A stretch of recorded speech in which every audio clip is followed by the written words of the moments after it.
الحمد لله نحمده ونستعينه ونستغفره ونؤمن به ونتوكل عليه ونعوذ بالله من شرور أنفسنا ومن سيئات أعمالنا ونعوذ بالله من شرور أنفسنا ومن سيئات أعمالنا من يهده الله فلا مضل له ومن يضلل فلا هادي له ونشهد أن لا إله إلا الله وحده لا شريك له ونشهد أن سيدنا وسندنا ونبينا وكريمنا وشفيعنا ومولانا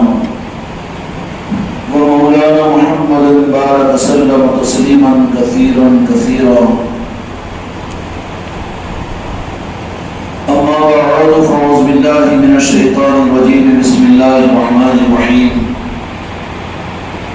فمن يعمل مثقال ذرة خيرا يره ومن يعمل مثقال ذرة شرا يره.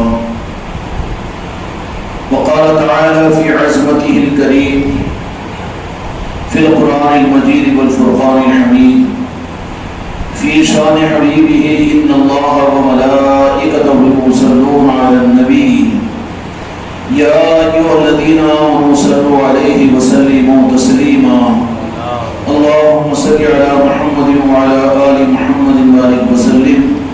سلام وسلام عليك يا رسول الله. سلام وسلام عليك يا حبيب الله. محترم بزرگوں، دوستوں، میرے بھائیوں اور میرے عزیزوں، کہنے والے عارفین اور نیک لوگوں نے یہ بات کہی ہے کہ مومن کے لیے ہر دن اس کے لیے ترقی کا دن ہوتا ہے، اور منافق اور کافر کے لیے، نافرمان کے لیے ہر دن اس کے لیے وبال میں اضافے کا اور اس کے لیے نقصان کا ذریعہ ہوتا ہے. اللہ تبارک و تعالی ہم کو اور آپ کو مومنانہ زندگی، مومنانہ شب و روز اور مومنانہ سوچ و فکر اور مومنانہ اعمال اور زندگی کا وہ رخ عطا فرمائے کہ ہر دن ہمارے لیے ایمان کی راہ میں ترقی کا، خدا کی رضا کے لیے ترقی کا، اللہ کی بارگاہ میں قبولیت کا ہر دن ہمارے لیے آگے کی منزل پر پہنچنے کا مل جائے. گزشتہ مہینے کے اندر میں آپ حضرات نے اس مسجد کے چوری والے میں ان نظاموں کے ذریعے سے تو یہ بات محسوس کی اور پوری دنیا میں اسلام کا محمدی کے ذریعے سے پیغام پہنچا دیا گیا کہ اللہ نے قرآن مجید کے اندر میں جو اپنے انعامات کا تذکرہ بالخصوص انسانوں کو فرمایا کہ مومنین کے لیے، کہ ہماری طرف سے انسانوں کے لیے اور مومنین اور مسلمانوں کے لیے سب سے بڑے انعام کی صورت میں ہماری بارگاہ کا سب سے بڑا انعام اپنے محبوب کی نسبت ہے. تو اس معنی کے اندر میں تو ربیع الاول کو ہم نے اور آپ نے گویا کہ اپنے زندگی کے اس مہینے کو پورا کیا. یقینی بات ہے کوئی مسلمان میرے آقا کے نام سے اور میرے آقا کے عظمتوں کے بغیر نہیں رہا ہوگا. نہ چاہنے کے باوجود میرے آقا کی معجزہ اور میرے آقا کا زندہ معجزہ یہ ہے کہ اپنے کیا بلکہ عالم انسانیت کو میرے آقا کی عظمتوں کا اظہار کسی نہ کسی صورت میں ربیع الاول کی مبارکبادی کے دینے میں، مبارکبادی کے لینے میں ہر ایک کا رخ تو ربیع الاول کی طرف میں جاتا ہے، جو مہینہ میلاد مصطفیٰ کا اور میرے آقا کا انسانیت پر خدا کا سب سے بڑا انعام کی صورت میں اللہ تبارک و تعالیٰ نے رکھا ہے. اب اس میں درجے ہیں کہ جنہوں نے اس مہینے کے اندر میں جتنی خوشیاں منائی اور جتنے اپنے ایمان کو اور اپنی نسبت کو اور خدا کی رضا کو حاصل کرنے کی کوشش کی، شب و روز کی مصروفیتیں ربیع الاول کے مبارک مہینے میں وہ خوشیوں کا ایک راہ اور خوشیوں کا ایک مزاج اپنے اپنے معیارات کے اعتبار سے خوشیوں کے منانے کا موقع ہر مسلمان کو، ہر مومن کو مل ہی جاتا ہے. کچھ نہیں تو کہیں پر سبز نشان کو دیکھ کر یہ پیغام ضرور مل جاتا ہے کہ ہاں یہ میلاد مصطفیٰ کا مہینہ ہے. کچھ نہیں تو ٹیلی ویژنوں کے اوپر کسی نے ربیع الاول کی مبارکبادی دی تو کان میں تو میرے آقا کی عظمتوں کی ایک جملہ تو ضرور نہ سننے کے باوجود سننا ہی پڑتا ہے. جائے کہ اللہ تبارک و تعالیٰ یہ دولت اپنے کرم سے پوری امت کو عطا فرما دے. ربیع الاول کا مہینہ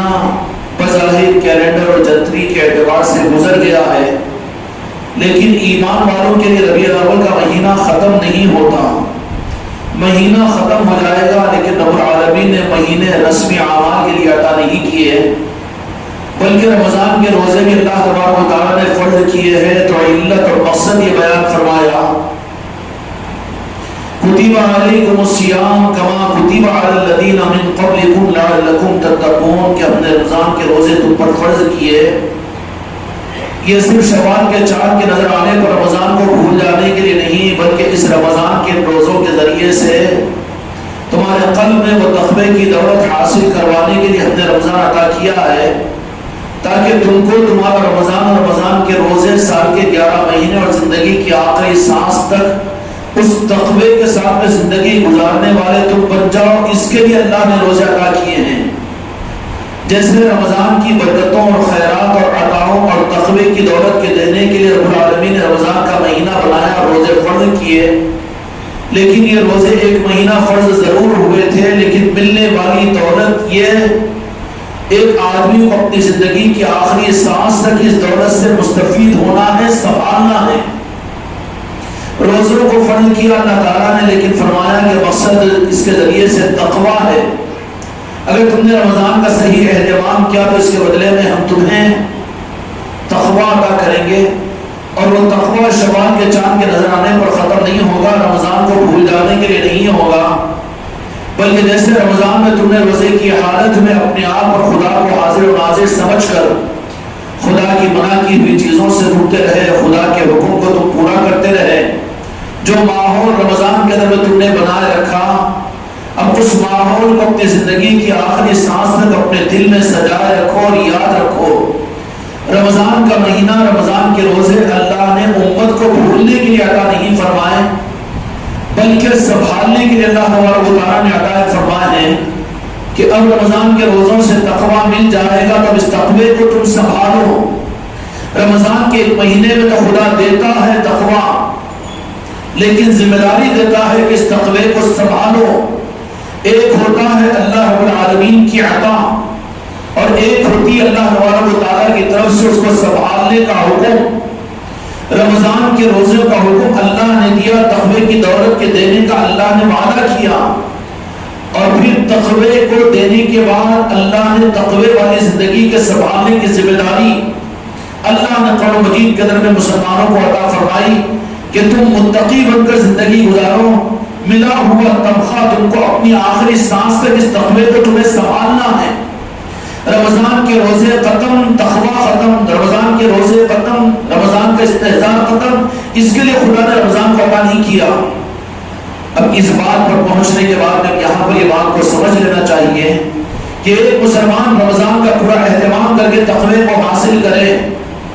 اب یہ تقوی کو سنبھالنے کا حکم اللہ تبارک و تعالیٰ نے عطا فرمایا، تو اب یہ تقوی کے سنبھالنے کی ذمہ داری اب اس مسلمان کو اللہ تبارک و تعالیٰ نے عطا فرمائی کہ میں نے تقویٰ کو رمضان کے صدقے میں، روزے کے صدقے میں تمہیں عطا کر دیا، لیکن یہ گارنٹی نہیں ہے بلکہ سنبھالنے کی ذمہ داری تمہارے اوپر ہے۔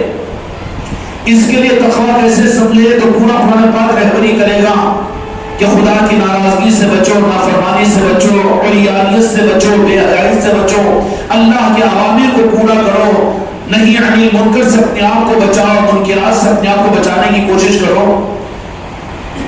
تو یہ احتیاط ایمان والوں کے ذمے کی گئی ہے کہ تقویٰ ہم نے دے دیا، لیکن اب اس تقوی کو سنبھالنا متقیوں کا کام ہے۔ ایسے ہی میلاد مصطفیٰ کی دولت ہر مسلمان کو، ہر مومن کو ملی ہے۔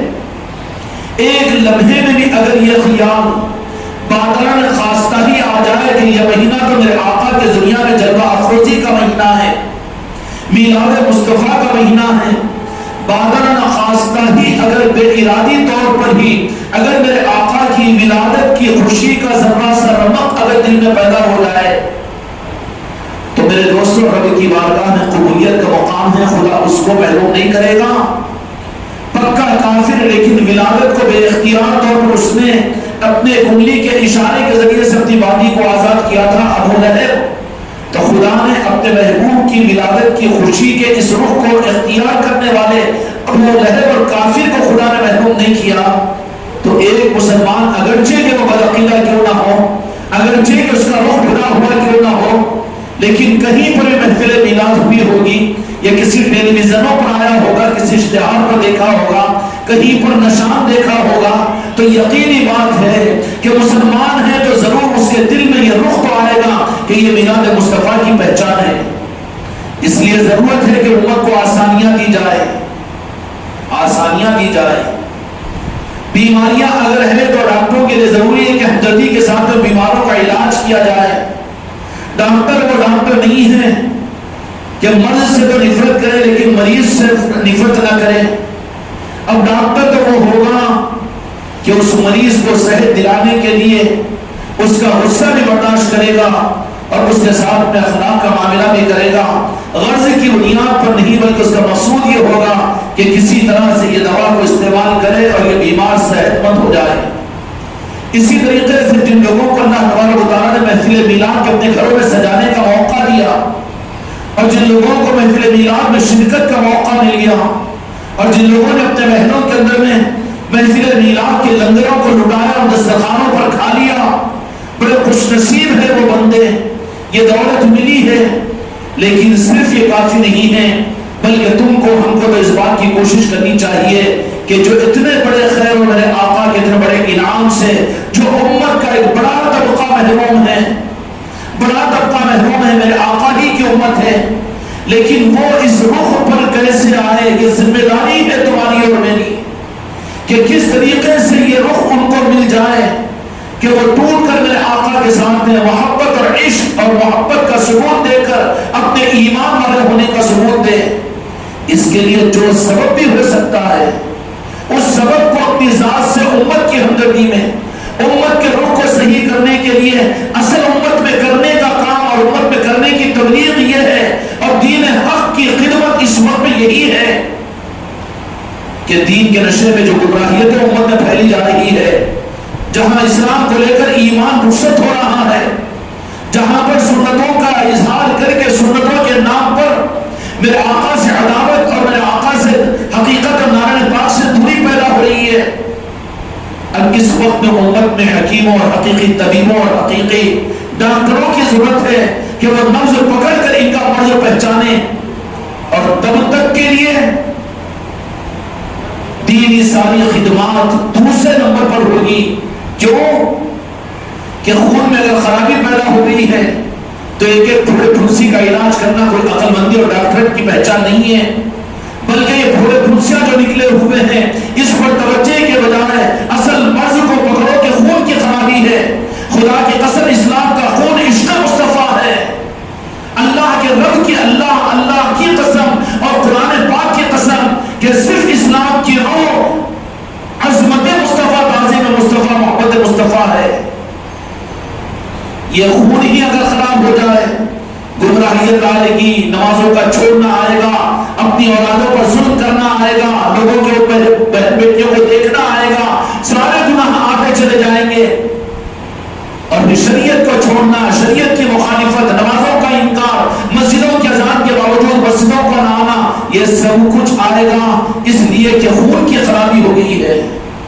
قابل علاج صحیح ڈاکٹر کا نسخہ یہ نہیں کہ ایک ایک تھوڑی پھنسی کا علاج کرو اس کے لیے اصلاح معاشرہ، کس رخ کے اوپر ان کی اصلاح کی جائے گی، پردے پر تو باقی گردوں کا کیا ہوگا، ایک پھنسی کا علاج پورے جسم کے اوپر کھجلی کا کیا ہوگا، بجائے اس کے ان کے خون کی جو خرابی ہے اصل طبیب جو ہوں گے وہ یہ دیکھیں گے کہ ان کے خون کی خرابی کو دور کیا جائے تاکہ ساری بیماری ان کے قابو میں آ جائے۔ اس لیے میرے دوستوں، امت کا مرض اس وقت میں بے دینی سے زیادہ، نمازوں کے نہ ہونے سے زیادہ، علم کی کمی سے زیادہ، شریعت کے احکامات پر عمل سے زیادہ، ان سب سے زیادہ میرے آقا کی محبت سے ان کے قلب اور ان کے ایمان دور ہے۔ اصل امت کے لیے تشخیص اور اصل امت کے لیے علاج، ہاں کان کھول کر سن لیجئے کہ سارے علاج دوسرے نمبر پر، اور پہلا علاج امت کے لیے اگر امت کی ہمدردی چاہتے ہو تو اپنے بیوی بچوں کی ہمدردی چاہتے ہو اور ساری امت کی اگر اصلاح چاہتے ہو اور ساری امت کو حق دینا چاہتے ہو تو پہلے ان کے لیے خدمت ہے کہ جن کی امت ہے ان کو پہلے ان کی امت بنا دو، اور امت بننے کے لیے میرے آقا کے ساتھ میں وہ امت نہیں ہے جو غرض کے لیے میرے آقا کو محمد رسول اللہ کہتی ہو، بلکہ امت تو وہ ہے جو اپنی خواہشات، اپنی تمنا، اپنی جان اور اپنے مال اور اپنی چاہتوں سے زیادہ، اپنی جان سے زیادہ میرے محبوب سے محبت کرے۔ یہ ہے اسلام کے اثر رو اور یہ ہے قرآن کے اثر رو۔ آج امت میں یہ جتنی کمزور ہے، اتنی زیادہ جتنے اچھا بنانے کی محنتیں کی جا رہی ہے، اتنا زیادہ عقیدوں کے لحاظ سے امت بگڑتی چلی جا رہی ہے۔ ہو رہا ہے کہ نہیں ہو رہا ہے؟ حالات پر نظر رکھو۔ پرانے زمانے کے اندر میں کبھی جب کہ محفل میلاد کا ماحول تھا، یاد مصطفیٰ کی محفلیں ہوتی تھی، درود کے دستر ہوتے تھے، مسجدوں میں صلاۃ و سلام پڑھا جاتا تھا، اولیاء کی نسبتیں ہوا کرتی تھی، ربیع الثانی میں 11ویں شریف کا اہتمام ہوتا تھا، گلیوں کے اندر اس بات کی رونقیں ہوا کرتی تھی۔ اس زمانے کی تاریخ میں بتا دو کہ کسی مسجد میں بم بلاسٹ ہوا تھا امت میں؟ ہوا تھا نہیں۔ مسلمانوں کے ہاتھوں سے مسلمان ممبروں پر قتل ہوتے تھے اور مسلمانوں کے خلاف مسلمان کے دارالافتاء فتوے دیتے تھے۔ یہ دین کی خدمتیں ہو رہی ہے، یہ کھجلی پیدا ہو رہی ہے، خون خراب ہو گیا ہے۔ اب اصلاح اگر کسی کے دل میں ہے کہ ہم کو امت کی اصلاح کرنا ہے، اگر امت کو جہنم سے بچانا ہے اور امت کو حق کی طرف ملانا ہے، تو قسم کھا کر آ جاؤ کہ خون کی خرابی ہے امت کے اندر میں، وہ ہے میرے آقا کے ساتھ میں جو محبت ہونی چاہیے اور جو عشق کی نسبت میرے مصطفیٰ کے ساتھ ہونی چاہیے، اس کی کمی سے ساری بیماریاں پیدا ہو رہی ہے۔ یہ ری ایکشن ہے، ایکشن نہیں ہے۔ اس کا علاج اسی سے ہوگا، اس کا علاج، اس کا بدل کوئی دوسری چیز نہیں ہو سکتی، آنا پڑے گا۔ اس لیے رمضان جانے کے بعد تقویٰ تو اللہ نے دے دیا تو فرمایا کہ اس تقوی کو سنبھالنا اب وہ تمہاری ذمہ داری ہے۔ ایسے ہی میلاد کا، میلاد مصطفیٰ کی نسبت پر ہر مسلمان کو یہ پیکیج ملا ہے کہ ایک مرتبہ تو عظمت کے ساتھ میرے آقا کا نام لیا ہوگا یا کسی سند نشان کو دیکھ کر سمجھ لیا ہوگا کہ یہ میلاد مصطفیٰ کا مہینہ ہے۔ ابھی مسلمانوں سے ایمان اتنا رخصت نہیں ہوا کہ کسی اور رنگ میں اور سبز رنگ کے اندر میں محسوس نہ کرے فرق کو۔ اتنا تو ایمان ابھی ہر مسلمان میں موجود ہے، اگرچہ کہ عقیدوں کو خراب کرنے والوں نے خراب کیا، لیکن سبز رنگ کو دیکھے گا تو یہاں گنبد خضرا کی اس کو یاد آ جائے گی، اشتہار کہیں نظر آئے گا، ہاں یہ میلاد کا مہینہ ہے، یہ تو ہوا ہوگا۔ اور نہ جاننے کے باوجود بھی اپنے سروں میں کسی کوئی اور پروگرام کو دیکھ رہا ہے تو میلاد پاک کی محفل اس نے دیکھ لیا ہوگا۔ ابھی تو اسلام اس درجے کے اندر مسلمانوں میں موجود ہے، قابل قدر ہے، ہوا ہوگا۔ اب میرے آقا کی یاد پر ابو لہب جیسے کافی کو رب العالمین نے محروم نہیں کیا، بلکہ اس کا بھی بدلہ چکا دیا۔ اگر کلمہ پڑھنے والا اگرچہ کہ بدعقیدہ ہی کیوں نہ ہو، گمراہی کیوں نہ ہو، میرے آقا سے محبت کرنے والا ہی کیوں نہ ہو اور ساری چیزوں کا اقرار کرنے والا ہی کیوں نہ ہو، لیکن کم از کم درجے کے اندر میں اس کا دل اور اس کا ایمان تو اندر سے کہے گا کہ نہیں، پھر زبان سے بھی کہہ دے گا ذرا مجبوری ہے، نہیں کرتے کیا کریں گے، اوپر کا کلر چڑھا ہوا ہے، گھر میں گوڑی ناراض ہو جائیں گے، باپ ناراض ہو جائیں گے، اولاد نہیں مانے گی، 100-150 سال کی جوان پر مسلکوں کا رنگ ایسا چڑھا کہ اب ہمت نہیں، ایمان کی مردانگی ختم ہو گئی اس کے اندر میں سے۔ لیکن ہمارے نانی، ہمارے دادی یہ تو سب کرتے تھے ہمارے پاس میں، تو پھر اب تجھے کہاں حق ہے کہ ان کے دین کو، ان کے نظام کو چھوڑ دے؟ اب تو کس دین کو قبول کیا ہے؟ برا نہ مانے، لیکن لمحے فکریہ ہے۔ پورا مہینہ ہم نے اور آپ نے آج محرم ربیع الاول، ربیع المنور کو گزار کر کتنے گھر، کتنی مجلسیں، کتنی محفلیں، کتنی خانقاہیں، کتنا جشن، کتنی خوشیاں منائی گئی۔ مکہ اور مدینہ جن خوشیوں سے محروم نہیں رہا۔ لوگ باتیں نہیں کرنا بیٹا، باتیں کرنا تو نیچے جاؤ، بدتمیز بنتے ہیں، خانقاہ میں نہیں بیٹھو۔ اب کے جانے والے ہوئے کو جو گئے تھے ان لوگوں نے یہ بات کہی، مولانا ذاکر صاحب مدثر العالی نے، وہ بھی خود عمرے کو گئے تھے ربیع الاول میں، 12 ربیع الاول کو، تو کہا کہ ایسا محسوس ہو رہا ہے جیسے حج کا سیزن ہے، امت کو ذرا رخ ملا ہے عشق مصطفیٰ کا، خدا کی قسم امت پیچھے نہیں ہٹے گی۔ ان کو تو ڈرا کر شرک و بدعت کہہ کر روک دیا گیا ہے ظالموں نے۔ یہود و نصارہ نے اس امت کو میرے آقا کے نعرے پاک سے اور اپنے امتی ہونے کے احساس کو ختم کروا دیا ہے۔ ان ظالموں اور کافروں نے، یہود و نصارہ نے نے یہ کیا، لیکن ہم اور آپ کیا کیے کہ ان کو نفرت دے کر کے یہ وہ اور ہم نے دور کیا، وہ کامیاب ہوئے۔ بجائے اس کے ہر امتی کو پیغام یہ دو کہ جس نبی کا کلمہ پڑھتے ہو تم کیا ہو، سب بعد میں ہو، کون سے مسلک کے، کون سی جماعت کے، کون سے تم اپنی باپ کی اولاد بعد میں ہو، پہلے میرے آقا کے امتی ہو، تو اپنے بیوی کے شوہر بعد میں ہو اور اس سے پہلے تو میرے آقا کے امتی ہو۔ اور جو یہ نہ سمجھے میرے آقا کی نظر میں وہ امتی نہیں ہے۔ صحابہ نے آ کر سوال کیا، یہ کہا کہ یا رسول اللہ مومنہ ہیں، اللہ نے آیت شریفہ نازل فرمائی، آج بھی قرآن پاک کی آیت موجود ہے، ان کو کہہ دو میرے محبوب کہ وہ یہ نہ کہیں کہ ہم مومن آئے ہیں، بلکہ کہیں کہ مسلمان آئے ہیں، اسلام میں داخل ہوئے ہیں، ابھی ایمان تمہارے اندر میں داخل ہونا باقی ہے۔ ایمان کیا ہے؟ ایمان نماز، روزہ، زکات، حج یہ نہیں ہے، تقویٰ اور طہارت یہ ایمان نہیں ہے، بلکہ ایمان صرف ایک نام کا چیز ہے، وہ میرے آقا سے ٹوٹ کر محبت کرنا۔ سمجھ میں آئی بات؟ سب کچھ ہو لیکن ایمان نہ ہو، پہلوان کا جسم ہو 1.5 کنٹل کا لیکن روح موجود نہ ہو، بیکار ہے، عبث ہے، کتے پاکر کھائیں گے، شیر تو کھا لیں گے کیونکہ روح نہیں ہے۔ آج مسلمانوں کی 59 حکومتیں موجود ہیں، تخت و تاج ان کے پاس میں ہے، لیکن ایک درندہ یہود و نصارہ کتا ہے جو ان کو آنکھیں بتا کر ڈرا رہا ہے۔ کیا وجہ ہے؟ اس کی وجہ صرف یہ ہے کہ روح نکل گئی۔ اگر امت کے عالم کی ساری امت کی اگر خیر خواہی چاہتے ہو تو کھل کر یہ پیغام دو اور ہر وہ چیز کو اختیار کرو کہ جس کے اندر میرے آقا سے یہ امت جڑ جائے، تمہاری مسلک سے نہیں، تمہاری خانقاہ سے نہیں، اور تمہاری پیری مرید سے نہیں، تمہاری جماعت سے نہیں، اور تمہارے نظام سے نہیں، بلکہ آقا کی امت ہے، آقا سے ان کو جوڑنے کی کوشش کرو۔ یہ اصل خدمت ہے۔ اس خدمت کے مقابلے میں اس امت کے سامنے دوسری دین کی خدمتیں اور دوسری دین کی دعوتیں اور دوسرے سارے دین کی نظام دوسرے نمبر پر ہے۔ ابھی آقا کی امت آقا کی بن جائے، اس کے لیے کیا کر سکتے ہو وہ کرتے چلے جاؤ، اس کے لیے جو چیز ضروری ہے وہ کرتے چلے جاؤ۔ اب ہم کوئی لسٹ نہیں دیں گے، کیوں کہ خانقاہ محمدی کوئی مسجد و جماعت کا نظام نہیں ہے، بلکہ یہاں پر تو اسلام کا مقصد یہ ہے کہ جن کا کلمہ پڑھتے ہو، جن کی امت ہے، ان کی بن جاؤ۔ اللہ کا یہی مطالبہ ہوگا۔ قیامت کے میدان میں میرے آقا اپنے امت کی شفاعت کریں گے، مسلک و جماعتوں کی شفاعت نہیں کریں گے۔ امت ہی بن کر تو جائیں۔ اگر سب کچھ بنا، میں پیر بن گیا، چھپے اور روپے پہن لیا اور چھلے اور چھٹیاں پہن لیا اور بڑا امیر بن گیا، بڑا غریب بن گیا اور بڑا علمبردار بن گیا، بڑا علامہ بن گیا، لیکن امت ہی نہیں بن سکا،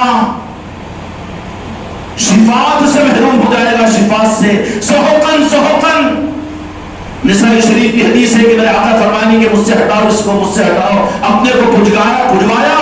جو امت اس کے سامنے اور ان کے ذریعے سے جو رہی تھی، اس نے میری امت کو مجھ تک کہاں پہنچایا؟ درمیان میں آ کر خود بیٹھ گیا۔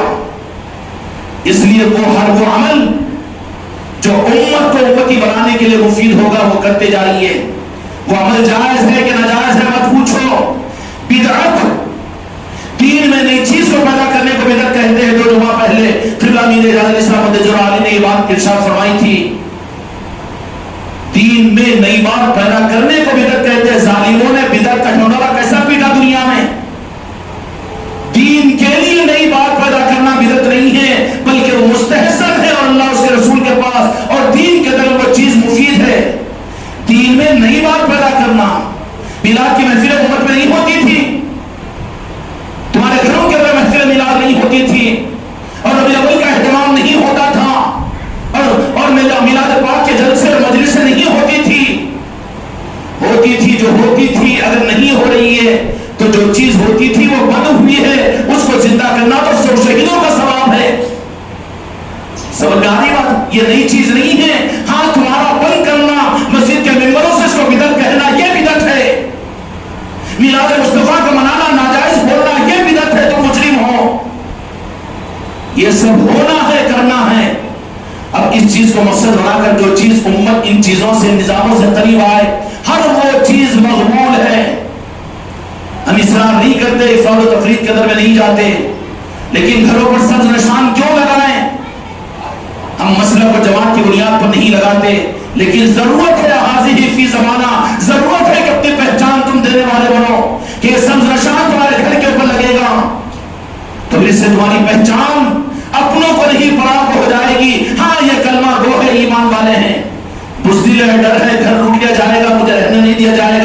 انسانوں سے ڈرنے والا ہے تو رب سے ڈرنے والا کہاں ہے؟ دکھتے ہی پہچان ہو جائے گی نا کہاں؟ ہم فرض و واجب نہیں کہتے، لیکن اے ظالموں بدعت میں مت کہو، اس لیے کہ موجودہ زمانے کی ضرورت ہے، یہ پہچان قائم ہو جائے گی، ملک الموت تمہارے گھر پر آئے گی تو سر نشان کو دیکھ کر آئے تو پہچان کر آئے گی کہ نہیں مومن ہے یہ؟ نہیں ہے، کدھر کا ہے کیا ہے کوئی پہچان ہے ملک الموت کے پاس؟ وہاں تو صرف آقا کے عاشق کو پہچانتے ملک الموت، باقی مسلک و جماعت کو ملک الموت نہیں پہچانتے، خبر میں مسلک و جماعت نہیں چلتی، بلکہ وہاں پر تو یہی کن تدخون فی حال رجل محمد صلی اللہ علیہ وسلم کہ ذات بابرکت کے بارے میں تم کیا کہتے تھے دنیا میں؟ اس لیے نشان بھی اپنے گھروں پر اپنے ایمان کا ثبوت ہے، ابھی ایمان کی مردانگی ہے تو یہ ثبوت دے کر تم بتا دو کہ واقعی ہم اپنی پہچان دنیا کو دینا چاہ رہے ہیں، آسمان کو دینا چاہ رہے ہیں، فرشتوں کو دینا چاہ رہے ہیں اور مطبع کو دینا چاہ رہے ہیں کہ ہم بے ادب اور گستاخ نہیں ہیں۔ بہت برا لگتا نا جی، گستاخ بے ادب بے عقیدے بولے تو یہ تانا جتنا برا لگتا ہے اتنا عمل کرو کو بھی تو صحیح کرو، اگر نہیں ہے تو ثبوت دے دو، اگر کوئی یہ ثبوت دے دے گا اپنے گھر سے تو کوئی جرت ہوگی کہ اس کو بدعقیدہ کہے یا آقا کا دشمن کہے یا دین کا مخالف کہے؟ اپنے نہیں غیر میں پہچان لیں گے، بلکہ اپنوں میں جو غیر ہے، جن کے دلوں کے اندر میں نفاق ہے، جن کے دلوں میں دین کی نورانیت نہیں ہے، وہ بھی ارے نہیں ان سے نہ پوچھو، آگے بڑھو آگے بڑھو۔ نشان بہت سے فکروں کو تم سے دور کر دے گا، تمہارے گھر سے ہٹا دے گا کہ وہ تمہارے گھر کو دیکھتے ہی پہچان لیں گے، تمہارے چہرے کو بعد میں دیکھیں گے، لیکن تمہارا نشان بد عقیدوں کو، غلط نظر والوں کو نظر بس سے تمہارے گھر کو بچا لے گا۔ اس لیے اپنے ایمان کے ثبوت کے لیے ہم فرض و واجب نہیں کہتے، لیکن زمانے کا تقاضا ہے، اگر نہیں کرو گے حالات انتھوک نہ کر رہے ہیں۔ اگر اس نشان کو اپنے گھر پر اگر تم قبول کر لیے ہوتے اور موجود ہوتے، جب تک تھے اس وقت تک یہ قانون نہیں بن رہے تھے، لیکن اب کسی اور نشانوں کے لگانے کے قانون بن رہے کہ نہیں بن رہے ہیں؟ تم نے سب نشان کو نظر انداز کیا، نشانوں کی مخالفت منبروں پر کی تو اس کے عذاب کے اندر یہ چیزیں تم کو بھگتنی پڑ رہی ہے۔ اس لیے ہمت ہے، ایمانی غیرت ہے، تم اپنے ذاتی مقام میں رہتے ہو تو کس بات کی رکاوٹ ہے؟ اپنا ثبوت دینے کے لیے سب نشان لگاؤ۔ پھر سب نشان کیا حدیث سے ثابت ہے؟ سن لیجیے انہی کے بیانوں میں شب قدر کے اندر میں حضرت جبرائیل علیہ السلام 3 جھنڈے لے کر آتے ہیں، نشان لے کر آتے ہیں۔ رنگ کون سا ہوتا ہے؟ سبز رنگ۔ مشکاۃ شریف کی حدیث ہے، فضائل اعمال میں بھی فضائل رمضان میں حدیث موجود ہے۔ سبز رنگ کے جھنڈے لے کر جبرائیل علیہ السلام آسمانوں سے آتے ہیں۔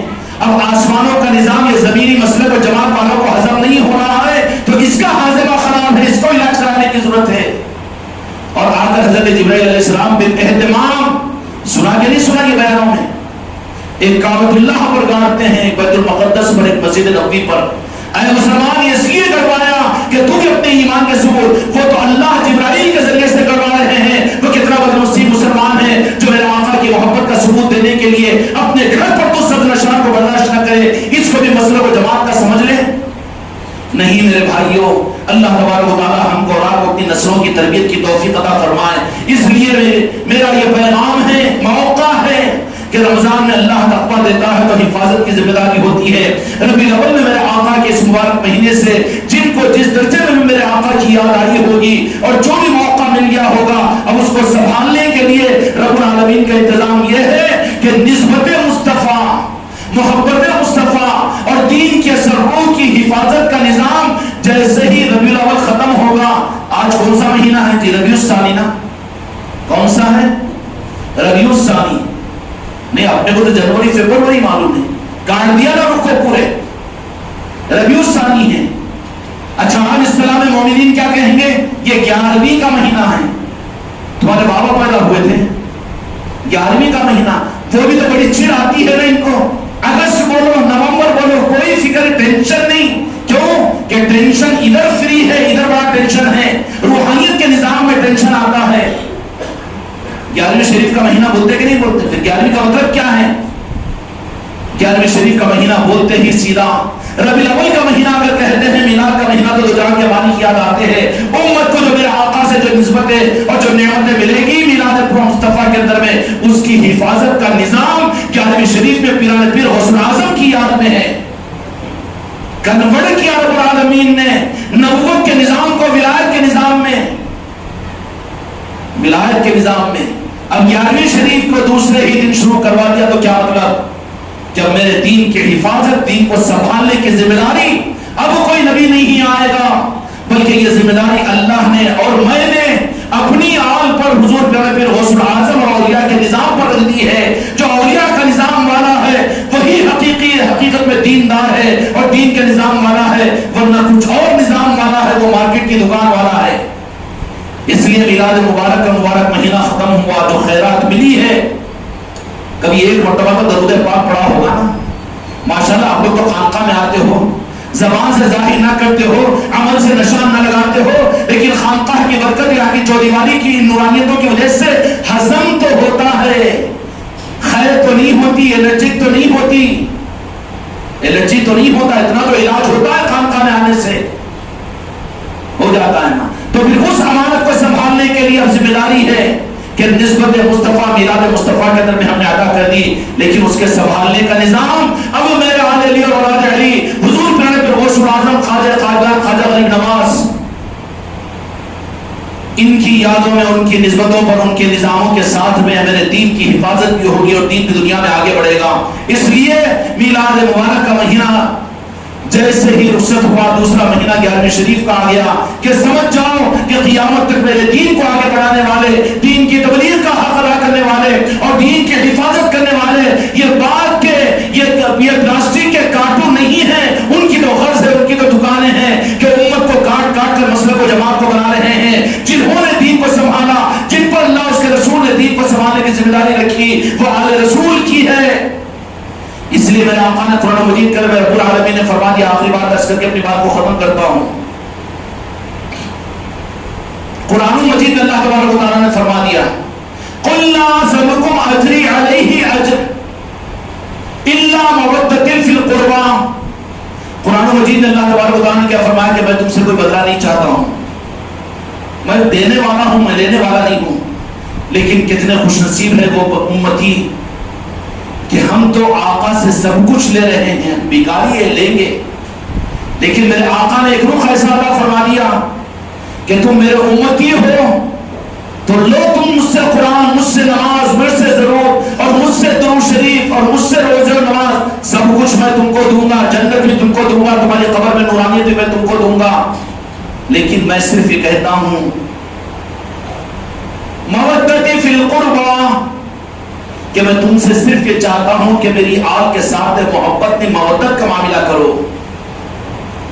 قرآن پاک کی آیت ہے، کہے دو امتیوں کو جو تمہارے امت ہے، یہ صرف نہیں کہ ہم صرف سنت کو دیکھنے والے ہیں، ہم شریعت کو دیکھنے والے ہیں اور خالی قرآن کو دیکھنے والے، اسی قرآن کی آیت میں کہہ رہا ہوں مودت فی القربیٰ، کہ میری آل کے ساتھ محبت کا اظہار کرو۔ کہ کیا مطلب؟ اظہار ہمارے دل میں نہیں، اپنے دل میں نہیں، اس کا اظہار کرو۔ مودت کون ہے؟ آل رسول کون ہے؟ صحابہ نہیں، وہ تو صحابہ ہیں۔ آل رسول کون ہے؟ آل رسول میرے دوستوں، میرے بھائیوں، مختصر الفاظ کے اندر میں آل رسول پنجت الپاک کی آل میں مولا علی علیہ السلام کی آل میں جو چلے، امام حسین اور امام حسن، امام زین العابدین اور امام جعفر، اور اس طریقے سے آل رسول جو چلے اور ان کے ذریعے سے جو سلسلے قیامت تک چلیں گے، وہ آل رسول ہے، جس میں امام حسن علیہ السلام کی اولادوں میں 11ویں اولاد کون سی؟ اس لیے 11ویں شریف کہتے ہیں 11ویں اولاد حضور پیارے پیر غوث اعظم ہیں۔ اب 11ویں کو بھی چھوڑ دیا، 12ویں کو بھی چھوڑ دیا، 6ویں شریف کو بھی چھوڑ دیا، اب 40ویں پہ آ گیا۔ یا تو پھر بیوہ ہوئے، 4 مہینے 10 دن کی عدت، بیوہ کر دے رہا امت کو میرے آقا سے کاٹ کر کے 4 مہینے، اگر رخ کو کر نعرے پاک مصطفیٰ کی طرف میں، تو کیوں بیوہ کر رہا ہے امت کو؟ یہ 4 مہینے کیا چیز ہے؟ بہت قابل قدر ہے۔ 40 دن بہت قابل قدر ہے۔ اگر وہ امت نعرہ پاک مصطفیٰ سے قریب ہو رہی ہے، اگر عملوں کو لے کر اس سے کٹ رہی ہے، تو یہی گمراہیت ہے۔ رخ کو بدلنا چاہیے مرنے سے پہلے۔ تو 11ویں شریف کا مطلب کیا ہے؟ کہ حضور پیارے پیر غوث اعظم حضرت امام حسن علیہ السلام کی 11ویں اولاد ہے۔ تو کیا غوث اعظم نے کہ اپنی 11ویں اولاد ہونے کے ثبوت میں پنجتن پاک کے اپنی پوری عمر شریف اپنی خانقاہ میں اور اپنے گھر میں بالاہتمام لنگر لٹایا کرتے تھے 11ویں شریف کا، ورنہ حضور پیارے پیر غوث العظم 11ویں شریف کو پردہ نہیں ہوا آپ کا. جیسے سلطان الہند 6 رجب کو اس دنیا سے پردہ ہوئے، ویسے غوث العظم کے پردے کا دن نہیں ہے یہ 11ویں شریف. حضور پیران پیر نے اپنی حیات میں اور اس کی نسبت یہ دیا کرتے تھے حضور پیران پیر کہ میں میرے آقا کی 11ویں اولاد ہوں، اس کے لیے 11ویں شریف. ہم بھی تو آقا کی امت ہے نا، تو 11ویں شریف منانے میں دلیل پوچھنے والا ذلیل ہوگا، ایمان والا نہیں ہوگا. ارے وہ 11ویں پوری زندگی اس لیے کیے کہ اپنی 11ویں اولاد کا ثبوت دیا، تو ہم بھی کہ اپنے آقا کا کلمہ پڑھنے والے ہیں تو پھر ہمارے گھروں میں نہیں ہونی چاہیے؟ ضرور ہونی چاہیے. اس لیے میرے بھائی اور میرے دوستوں، یہ مہینہ 11ویں شریف کا ہے. محروم مت ہو، 5-10 آدمی اپنے خاندان ہی کے لوگوں کو بلاؤ اور بلانے کے بعد بیٹھ کر اس نسبت پر محفل کو قائم کرو، اور قائم کرنے کے بعد میں بڑے چوڑے کھانے پینے کے نظام نہ بھی ہو تو خانقاہ محمدی کے ذمہ داروں کے پاس میں کہ 1 گھنٹہ اپنے گھر کے دیوان خانے کو کھولو، چائے ہی اگر تمہارے پاس میں ہے تو چائے ہی صحیح، لیکن تمہارے گھروں میں یہ نسبتوں کی محفلیں دے کر تمہارے گھروں کو نورانی بنانے کا نظام خانقاہ محمدی کا ہے. اس لیے اپنے گھروں میں بھی کیجئے. یہ نورانیت کی چیزیں تھی، امت کی ضرورت ہے موجودہ زمانے کے اندر میں. ہم فرض و واجب نہیں کہتے، لیکن موجودہ زمانے کے اندر میں یہ چیز ضروری ہے. اللہ تبارک و تعالیٰ ان نظاموں کے قدردانی کی توفیق عطا فرمائے. آنے والے چہارشنبے سے 5 دن کے لیے انشاءاللہ یہاں پر محفلیں ہوا کریے روزانہ 11ویں شریف کی. فیضان قادریہ حضور پیارے پیر غوث العظم دستگیر احمد رضوان کی نسبت پر روزانہ مغرب کے بعد میں محفل ہوگی، عشاء کے بعد میں لنگر کا نظام بھی ہوگا. اس لیے آپ حضرات سے میں دوست احباب کے مسلک و جماعت کی بنیاد نہیں ہے، جو غلہ وہ ہے وہ ہمارا بھائی ہے، ہر امتی ہمارا بھائی ہے، دل و جان کے ساتھ جانا چاہتے ہیں. اس لیے میرے دوستوں، مسلک و جماعتوں کی بنیاد کے اوپر امت کے تفرقوں کو برداشت مت کرو. ہم تو امت ہے، ہم کلمہ پڑھنے والے امت ہے، اور جو کلمہ پڑھنے والا ہے وہ ہمارا بھائی ہے آقا کی نسبت کی وجہ سے. اس لیے انشاءاللہ چہارشنبے سے یہاں پر محفلیں شروع ہوگی. آپ حضرات سے اس بات کی درخواست ہے کہ ترتیب بنا لو. سنتے سنتے سال پر سال گزرتا جا رہا ہے، لیکن ایک فیضان کا نظام ہے خانقاہ محمدی کی صورت میں.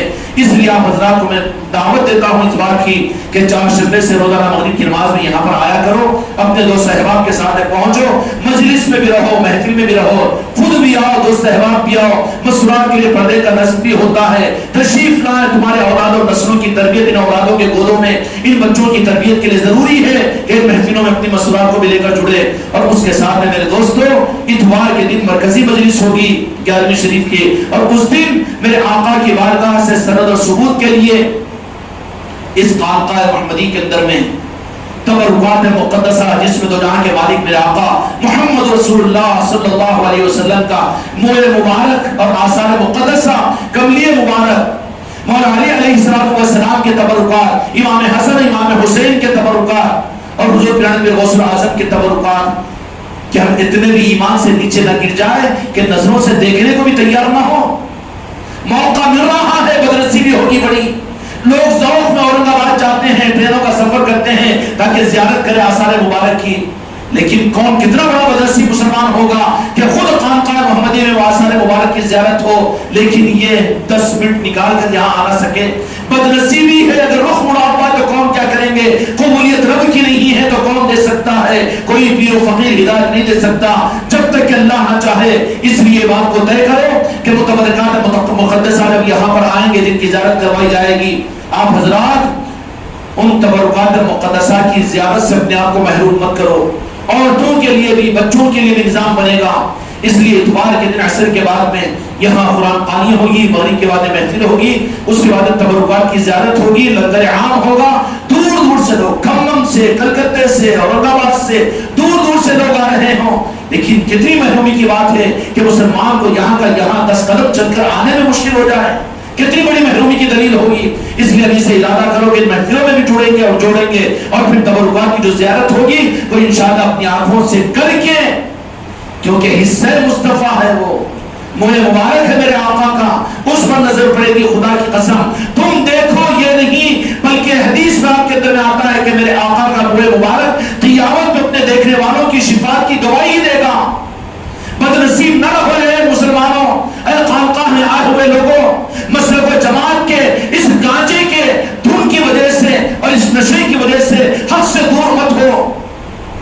یہ چوکھٹ تم کو تو تمہارے ایمان کے ثبوت کے لیے ہے، اس لیے میرے آقا کے روئے مبارک کی زیارت کی عظمت اس لیے کہ تم دیکھو کہ عظمت کے ساتھ درود پاک پڑھتے ہوئے قیامت کے میدان میں وہ روئے مبارک اس بات کی گواہی دے گا، حجر اسود گواہی دیتا ہے، ویسے ہی حجر اسود کی اصل تو روئے مبارک ہے، اس سے مصطفیٰ ہے وہ۔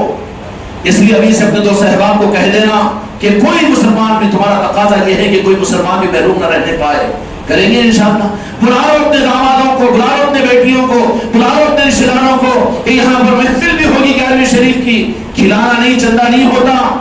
ڈر لگتا ہے نا جی کہ اچھا بیان کرنے کے بعد دستی گھما، یا دستی رستی کی بات نہیں ہے، یہ تو غوث و خواجہ کا نظام ہے، یا کسی کے پیسوں کی ضرورت نہیں ہے۔ یہاں پر تو صرف آ کر جائیے، یہاں تو نورانیتوں کو لے کر جائیے، کوئی کڑوی نگاہ سے بھی تم کو دیکھنے والا نہیں ہوگا، بلکہ آئیں گے تو خوشی کے ساتھ میں تمہارا استقبال کیا جائے گا۔ استقبال کیا نہیں جائے گا؟ آنے والوں کو جمعہ کو پانی پلایا جاتا ہے، اتر بتاؤ روئے زمین تو نہیں کہوں گا، لیکن عادل آباد کی زمین پر آنے والوں کے اتنے اخلاق اور اتنے قدر کا نظام کہیں ہے؟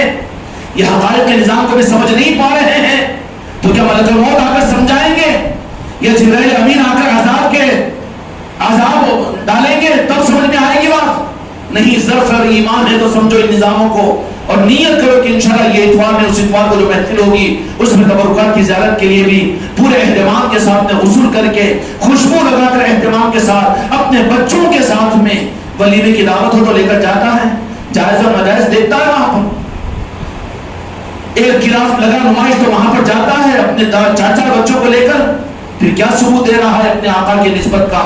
اس لیے سارے لوگ اس بات کا ارادہ کرو کہ اپنے بچوں اور دوست احباب کے ساتھ میں انشاءاللہ اس اتوار کو نہیں، اس کے بعد کی اتوار کو جو 11ویں شریف کی محفل ہوگی جہاں تبرکات کی بھی زیارت کروائی جائے گی، ضرور آئیں گے انشاءاللہ، دوست احباب کے ساتھ میں آئیں گے نا انشاءاللہ۔ اللہ تعالی ہم کو اور آپ کو آگے بڑھنے کی توفیق عطا